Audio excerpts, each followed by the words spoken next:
buckle up, everybody, because today we are going on a deep dive into time. Time, yes. And not just, looking at your watch times, but Yeah. like the kind of time that makes you question, you know, Everything. yeah, Yeah. whole existence. Absolutely. So it's a big one. It is a big one. And, you sent over this really fascinating book, Time, A Cultural History and Practical Guide. Yeah.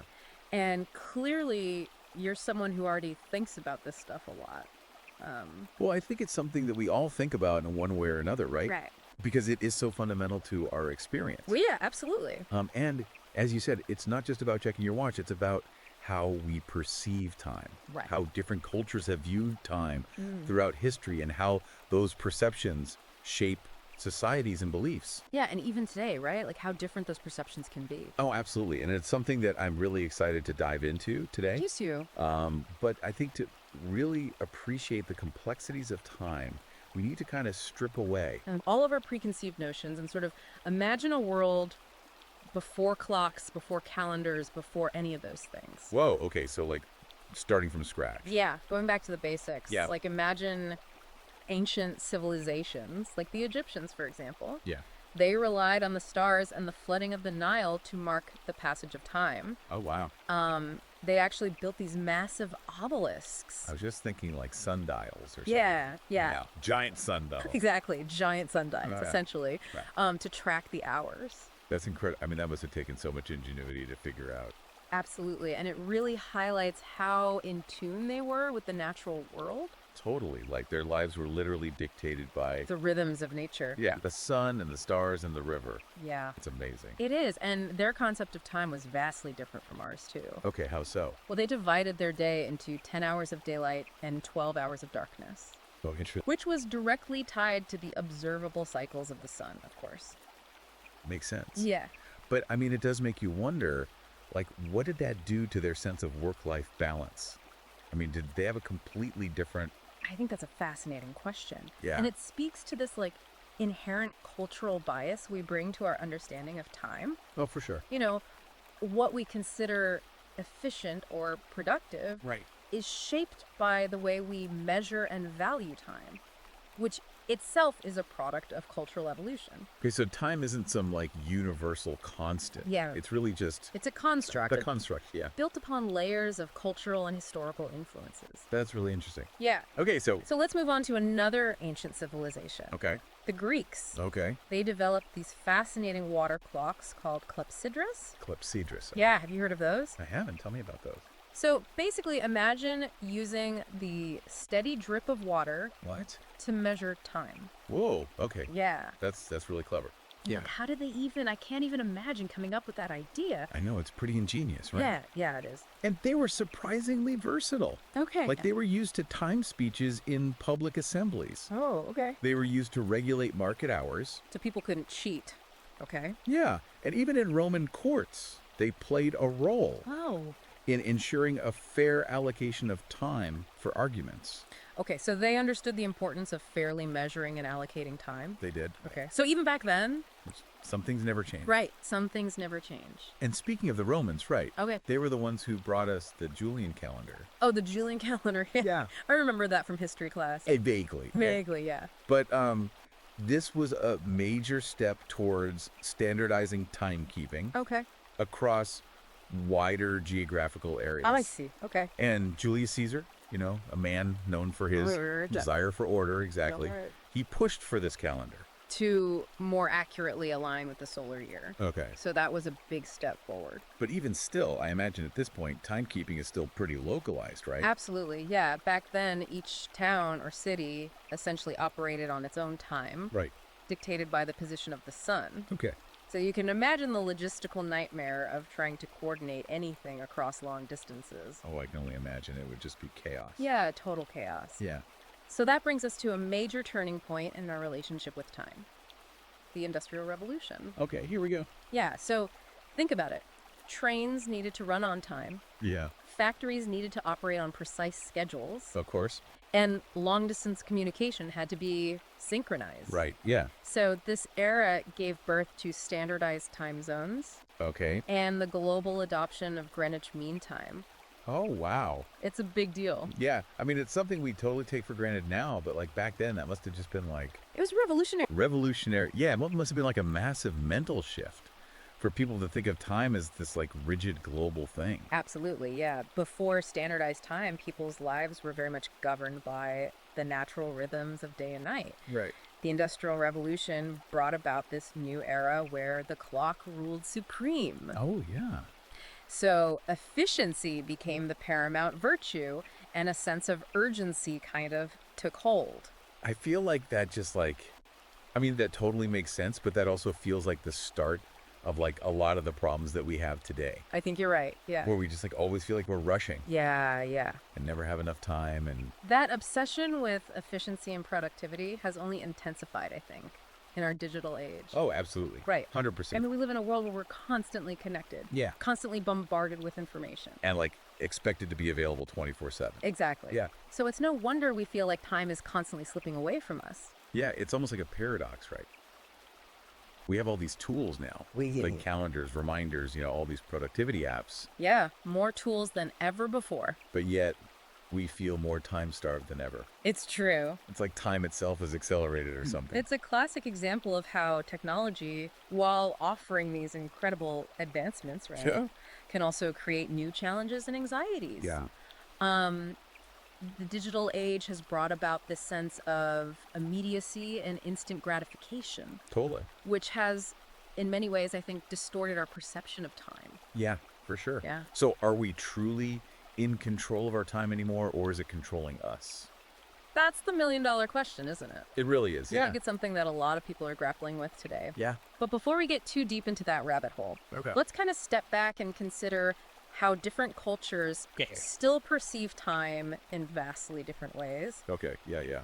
The book mentions this concept of island time. Island time. Okay. Yeah. Have you heard of that? I've heard of that. Yeah, I've never experienced it. Yeah. Well, it's a perfect illustration of how cultural values can shape our relationship with time. Okay.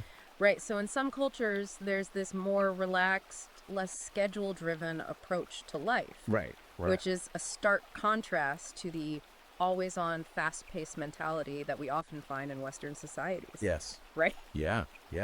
It's fascinating how something as seemingly universal as time can be experienced so differently. It is, yeah. Yeah. It really challenges our assumptions about what constitutes a normal or productive relationship with time. It does. It really does. Yeah. It- And this is where things get really interesting because Okay. understanding these cultural differences is key to developing a more nuanced and effective approach to time management. Regardless of your background or personality type. Exactly. Okay. I am officially hooked now. Good. Let's talk about those tools and techniques for managing time more effectively. Okay, let's do it. So what are some of the key takeaways from the book that can help us navigate this complex landscape of time? Well, firstly, and I think this is really important to understand, there's no one-size-fits-all approach to time management. Makes sense. What works for one person might not work for another. Yeah. The key is to find what works for you and be consistent with it. All right. So self-awareness is key here. Absolutely, yeah. It's all about self-awareness. Okay. And finding the right tools that align with your individual needs and preferences. What are some of the specific techniques that the book suggests? Well, one of the most popular and effective techniques is the Pomodoro technique. The Pomodoro technique. Okay. Yeah, have you heard of that? I've heard of it. It's a surprisingly simple but powerful method, Okay. and it involves working in focused 25-minute intervals Okay. separated by short breaks. So it's all about like breaking down these large tasks into smaller, more manageable chunks. Exactly, yeah. It's a clever way to overcome procrastination and maintain focus for longer periods. That makes sense. It's almost like you're tricking your brain It is. Yeah. into feeling a sense of accomplishment and momentum Yeah. as you check off those smaller milestones. And it works. Yeah. It really does. What other helpful tips does the book offer? Well, it also emphasizes the importance of prioritizing tasks. Okay. Right? You need to identify what truly matters. Of course. And learn to say no to the things that aren't essential. Oh, the dreaded art of saying no. Right. That's always been a struggle for me. I get it. It's hard. Yeah, I tend to feel obligated to say yes to everything and everyone. Yeah, I think a lot of people struggle with that. Yeah. But it's absolutely crucial to protect your time and energy. If you don't, You're just going to end up feeling overwhelmed and burned out. yeah, 'cause Okay, that's a good reminder. yeah. But what about those of us who are just naturally time challenged? Well, those who struggle with procrastination Yeah, and disorganization. no matter how hard we try, yeah. Yeah. Are we just destined for a life of missed deadlines and frantic scrambling? Yeah, exactly. No, not at all. I don't think so. Okay, good. The book offers some excellent strategies for those who struggle with time management. Okay, like what? Well, things like creating visual schedules, Oh, okay. breaking down tasks into smaller bite-sized steps, Okay. and using timers to stay on track Oh, okay. can be incredibly helpful. I like that. I like the idea of visual schedules because sometimes I just need to see it laid out in front of me Right. to truly grasp what needs to be done. Yeah, Like creating a roadmap for your day. exactly. And visual schedules can provide that. A Yeah. clear overview of how you're spending your time, Right. which can help you identify those areas where you might be wasting precious time. Okay. Yeah, so it's really about becoming more aware of our own time habits. Yeah. And finding the right tools and techniques to manage our time more effectively. And the book emphasizes that time management is an ongoing process. Okay. It's not something you master overnight. Right. It takes practice and experimentation Of course. to find what works best for you. Makes sense. But the effort is worth it, wouldn't you say? Absolutely. Because ultimately mastering our time allows us to live more fulfilling and productive lives. 100%, yeah. Yeah. When you learn to manage your time effectively, you gain a sense of control over your life. Oh, yeah. You're no longer at the mercy of the clock. Yeah. You're the one in charge. I like that. That's a really empowering thought. Yeah, I think so too. Okay, we've covered a lot of ground here, but we've only just scratched the surface Oh, we have. of this fascinating topic of time. Yeah, there's so much more to explore. There really is, yeah. And there's so much more to explore in this book, Time, a cultural history and practical guide. Absolutely. But before we journey further down this rabbit hole of time, Yes. I'd love to hear about that story you mentioned earlier, about the medieval monks and their bells. Oh, yeah, that's a fascinating anecdote. And it really illustrates how this human fascination with time Okay. transcends cultures and centuries. Yeah. So these monks, Yeah. meticulous in their devotion, Okay. they use bells to mark the hours of the day. Oh, wow. And they even had a specific bell Yeah. rung every hour, 24 hours a day, Wow. just as a constant reminder of the passage of time. Wow, that's a powerful image. It is, isn't it? Even in a world without clocks and calendars, humans were still, Grappling with this. grappling with the concept of time Yeah, and its implications for their lives. absolutely. That makes you think about how much our relationship with time has evolved It has. over the centuries, but yet Yeah. how certain core elements remain unchanged. Yes, and I think that's an important point to remember. Yeah. We still feel that pressure, right? To manage our time, to make the most of every hour, Oh, yeah. to strive for efficiency and productivity. It's a universal human experience, I think, woven into the very fabric of our existence. It's a beautiful thing and a terrifying thing at the same time. Yeah, it's a bit of both, isn't it? But as we've learned today, we do have more control over our time than we might think. We do, yeah. It's all about understanding the forces at play Yeah. and making conscious choices about how we want to spend our most precious resource. I love that. That's a great way to put it. Yeah, and with that thought in mind, let's kind of shift gears a little bit here Okay. and delve into some of the more mind-bending concepts that the book explores. All right, I'm ready. Prepare to have your perceptions challenged Okay. as we explore the very nature of time itself. Sounds like an adventure. It's going to be a wild ride. Let's do it. Let's do it. Welcome back to our deep dive into time. Those monks really set the stage for this next part of our conversation. They really do, their dedication to marking time. Yeah. It kind of highlights this enduring human fascination with time and maybe Our desire to control it. yes, our desire to control it. So speaking of controlling time, the book touches on something that's always kind of captured our imagination. Yeah, Time travel. of course, time travel. Is it just pure science fiction, or could we actually one day, journey through time? Well, I mean, the concept of time travel has certainly captivated us for centuries. Right. From H.G. Wells' The Time Machine to countless science fiction films. But is there any real scientific basis for it? Or is it just kind of a fun thought experiment? Well, it's more than just a fun idea, actually. Okay. Einstein's theory of relativity suggests that time isn't absolute Okay. but relative, meaning it can be influenced by things like gravity and velocity. So theoretically, if you could travel at like incredible speeds or get near a supermassive black hole, Yeah. time would actually slow down for you Yeah. compared to someone on Earth. That's the gist of it, yeah. Well- And then there's the idea of wormholes, which are these theoretical tunnels through space-time that could potentially connect different points in time. Okay, so we're wading into some pretty mind-bending physics here. We are, yeah, we're getting deep into the weeds. I'm not planning any time travel trips anytime soon, but Right. it is fascinating to consider. It is. And even if we can't physically travel through time, the book makes it very clear that our perception of time is incredibly subjective. Absolutely, yeah. Our experience of time is influenced by a multitude of factors. Our age, our emotions, our cultural background, even our current state of mind. Yeah, the book mentions how time seems to speed up as we get older. Right. Is that just because we're running out of time, or is there something else at play? Well, there's several theories about this. Okay. One suggests that as we age, we experience fewer novel events. Okay. So think about it. When you're young, everything is new and exciting. Yeah. Time seems to stretch out because you're constantly absorbing new information, creating new memories. Right. But as we get older, our routines become more set, Yeah. and we experience fewer of those first-time moments. And without those novel experiences to mark the passage of time, it just feels like... You can feel like the years are just blending together. Yeah, totally. Yeah. I've also heard that time seems to slow down when we're in danger. Oh, yeah. Like I remember reading about people who've had near-death experiences. Right. And they talk about how everything happened in slow motion.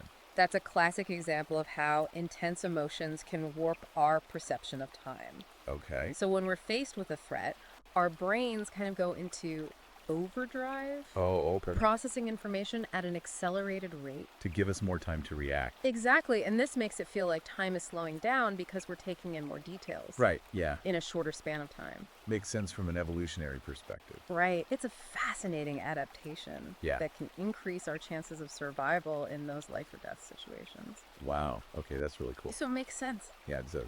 But what about those times when time seems to drag on forever? Oh, yeah. Like sitting through a boring meeting or waiting for a delayed flight? Ugh, yes. The worst. The worst, in those cases, it's often because we're lacking stimulation. Okay. Our brains thrive on novelty and engagement. Right. When we're bored, time seems to crawl because there's nothing to keep our minds occupied. It's like our internal clocks are ticking away. Yeah. With nothing to measure against. Exactly. And that's why it's so important to find ways to engage our minds, even during those tedious tasks. Yeah. Whether it's listening to music, letting your mind wander, finding creative solutions to problems. Right. Keeping your mind active can help time pass more quickly. So it's not just about managing our external schedules. Yeah. It's also about managing our internal experience of time. You've hit the nail on the head. Okay, good. Yeah, it's about finding ways to make time work for us, Yeah. rather than feeling like we're constantly at its mercy. The book also talks about time anxiety, something I think a lot of people struggle with. A lot of people do, yeah. What exactly is it, and how can we overcome it? Well, time anxiety is that feeling of being perpetually rushed, stressed, and overwhelmed by everything you need to do. Oh, yeah. It's that nagging sense that there's never enough time in the day. I know that feeling all too well. It's a common experience, I think, in our fast-paced modern world. It is. It is. But there are ways to manage time anxiety. Okay, good. One is practicing mindfulness, which is paying attention to the present moment without judgment. Okay. And this can help reduce stress and create a sense of calm. So it's about focusing on what you can control rather than dwelling on all the things you can't. Exactly. Yeah. Another helpful technique is breaking down large tasks into smaller, more manageable steps. Right. And this can make them feel less daunting Right. and give you a sense of accomplishment as you complete each step. It's like the old saying, the journey of 1,000 miles begins with a single step. Exactly. Yeah, by breaking down our goals into smaller chunks, we can make them feel less overwhelming and more achievable. We can't talk about time in the modern world without addressing the impact of the digital age. We can't know. It's impossible to ignore. Yeah. It's no secret that technology has accelerated the pace of life, It has. creating this sense of constant urgency and connectedness that can be really draining. Oh, yeah. It's like we're tethered to the clock, even when we're supposed to be relaxing. It's true. We live in a world where we're expected to be available 24/7, Yeah, with emails, texts, notifications constantly vying for our attention. it's no wonder so many people feel burned out. Yeah, I think that that's a big part of it. Yeah. The book offers some great tips for setting boundaries with technology. Okay, like what? Well, things like designating specific times for checking email and social media, Okay. turning off notifications, and even taking digital detox breaks. I think we could all benefit from a digital detox every now and then. I agree. It's far too easy to get sucked into that internet vortex and lose all track of time. But it's important to remember that we have the power to choose how we engage with technology. We do. We don't have to be slaves to our devices. Yeah. We have the power to choose. That being said, the book also highlights how technology can actually help us manage our time more effectively. That's true, yeah. There are some fantastic apps and tools out there Yeah. that can help us schedule appointments, track our progress on projects, and even collaborate with others in real time. I'm a huge fan of online calendars. They've completely revolutionized how I manage my schedule. They're incredibly helpful, yeah, I use them all the time. Yeah. And there are also apps that can block distractions, Oh, yeah. track time spent on different tasks, and even gamify your to-do list. Gamify my to-do list. Tell me more about that. Yeah, so there are apps that turn your tasks into game, where you earn points or rewards for completing them. Oh, wow. And it's a fun way to stay motivated and Yeah. make those mundane tasks a bit more enjoyable. I love that idea that's like tricking your brain into being productive. Exactly. It taps into our natural desire for rewards and recognition, right? Yeah. Which can make the process of managing our time less of a chore. So technology can be both a blessing and a curse when it comes to time management. I think that's a great way to put it. Yeah, it's all about using technology intentionally and mindfully, Right. rather than letting it control us.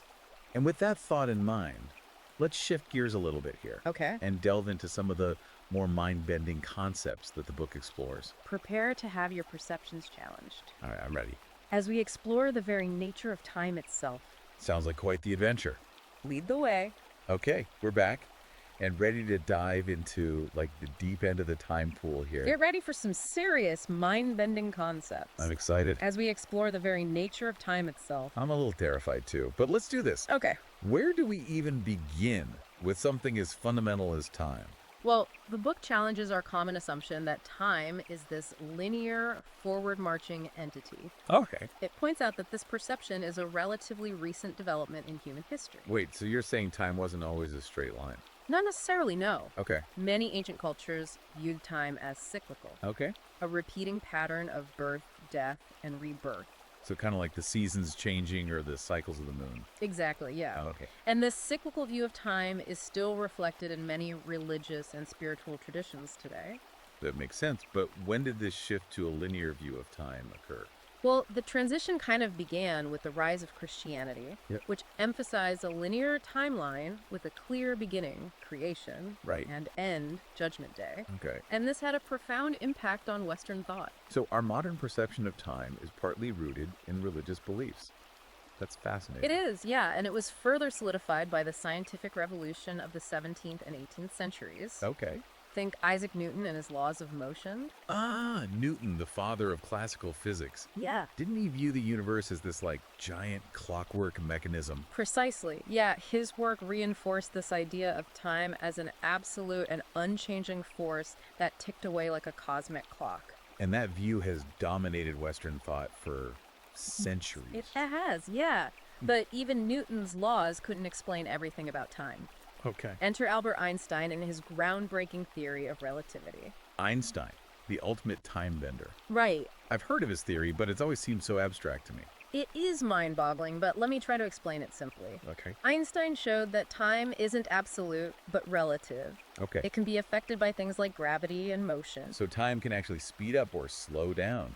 That's right, and it's been proven through experiments. Really? Yeah, for example, atomic clocks on airplanes run slightly slower than clocks on the ground Wow. due to the difference in velocity. Okay, that is wild. Yeah, So if time is relative, does that mean there's no such thing as a universal present moment? that's a deep philosophical question. It is, yeah. According to Einstein's theory, there's no single point in time that everyone in the universe would agree on as now. So someone on a distant planet could be experiencing a completely different now than we are. It's definitely possible. Wow. And it gets even weirder when you start considering the concept of multiple dimensions. Multiple dimensions, like alternate realities and parallel universes. Not necessarily, but the idea is that there could be other dimensions beyond our familiar 3 dimensions of space Okay. and 1 dimension of time. So like a 4th dimension of time, or even more. Some theories suggest there could be up to 11 dimensions, but what those extra dimensions would be like is anyone's guess. Okay, that is seriously blowing my mind. It's like something straight out of a science fiction movie. It does sound fantastical, but the concept of multiple dimensions is taken seriously by many physicists. Is there any way to prove that these other dimensions actually exist? Well, scientists are actively looking for evidence. One way is through experiments at the Large Hadron Collider, Okay. which smashes particles together at incredible speeds. Okay. And they're hoping to create particles that might belong to these other dimensions. So we might be on the verge of discovering a whole new reality beyond what we can currently perceive. It's a thrilling possibility, It is. and it shows just how much we still don't understand about time and the universe. All right, I need a moment to wrap my head around all that. I know, it's a lot to take in. But before we finish up, let's bring it back to our own lives. Okay. You mentioned earlier that our perception of time is subjective. What does that mean for us practically? Well, the key takeaway is that we have more control over our experience of time than we might think. Okay, how so? By becoming more aware of the factors that influence our perception of time, we can make choices that allow us to, slow time down when we want to savor a moment or speed it up when we need to get things done. So like choosing to spend quality time with loved ones, pursuing our passions, or simply taking a moment to appreciate the beauty around us. Those are all ways to slow down time and create lasting memories. Exactly, yeah. Okay. And when we need to be productive, we can use the tools and techniques we discussed earlier to manage our time more effectively and reduce stress. It's all about finding that balance between savoring the present moment and making progress towards our goals. You got it. Okay. And I think that's a great note to end on. Yep, We've covered a lot of ground in this deep dive into time. we have. From ancient timekeeping methods to the mind-bending theories of modern physics. It's been an incredible journey. It has. And I feel like I have a whole new perspective on this fundamental aspect of our existence. If you're as fascinated by time as we are, Yeah. I highly recommend checking out the book that sparked this conversation. Time, A Cultural History and Practical Guide. You can find it on Amazon Kindle and Google Play Books. It's a thought-provoking read that will challenge your assumptions about time and how it shapes our lives. Until next time, keep questioning, keep exploring, and keep making the most of your time. Thanks for joining us on The Deep Dive.